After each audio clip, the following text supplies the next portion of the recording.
अंकमाल नाम का एक युवक भगवान बुद्ध के सामने उपस्थित हुआ और बोला, भगवान, मैं संसार की कुछ सेवा करना चाहता हूँ। आप मुझे जहाँ भी भेजना चाहें भेज दें ताकि मैं लोगों को धर्म का रास्ता सिखा सकूं। बुद्ध हंसे और बोले, तात, संसार को कुछ देने के पहले अपने पास कुछ होना आवश्यक होता है, जबकि तुम्हारे पास कुछ भी नहीं है। जाओ, पहले अपनी योग्यता बढ़ाओ, फिर संसार की भी सेवा करना। अंकमाल वहां से चल पड़ा और विभिन्न प्रकार के कलाओं के अभ्यास में जुट गया। बाण बनाने से लेकर चित्रकला तक, मल्ल विद्या से लेकर मल्लाहकारी तक, जितनी भी कलाएं हो सकती हैं उन सब का उसने 10 वर्ष तक कठोर अभ्यास किया। अंकमाल इस सब में इतना अच्छा हो गया कि सारे देश में उसकी ख्याति फैल गई।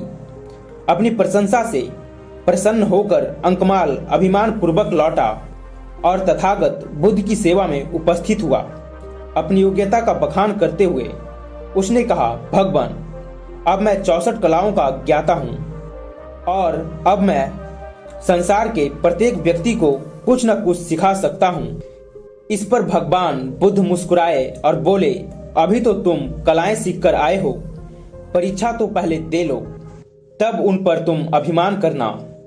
अगले ही दिन भगवान बुद्ध एक साधारण नागरिक का वेश बदलकर अंकमाल के पास गए और उसे अकारण खरी खोटी सुनाने लगे। अंकमाल क्रुद्ध होकर उन्हें मारने दौड़ा तो बुद्ध वहां से मुस्कुराते हुए वापस लौट पड़े। उसी दिन 2 बौद्ध भिक्षु वेश बदलकर अंकमाल के समीप जाकर बोले, आचार्य, आपको सम्राट हर्ष ने मंत्री पद देने की इच्छा व्यक्त की है, क्या आप उसे स्वीकार करेंगे? अंकमाल का लोभ जाग गया। उसने कहा, हाँ हाँ, क्यों नहीं, अभी चलो। दोनों भिक्षु भी मुस्कुरा दिए और चुपचाप वहां से लौट आए। अंकमाल हैरान था कि आखिर बात क्या है। थोड़ी देर बाद भगवान बुद्ध पुनः उपस्थित हुए। उनके साथ आम्रपाली भी थी। अंकमाल जितनी देर तथागत वहां पर रहे, आम्रपाली की ही ओर बार बार देखता रहा।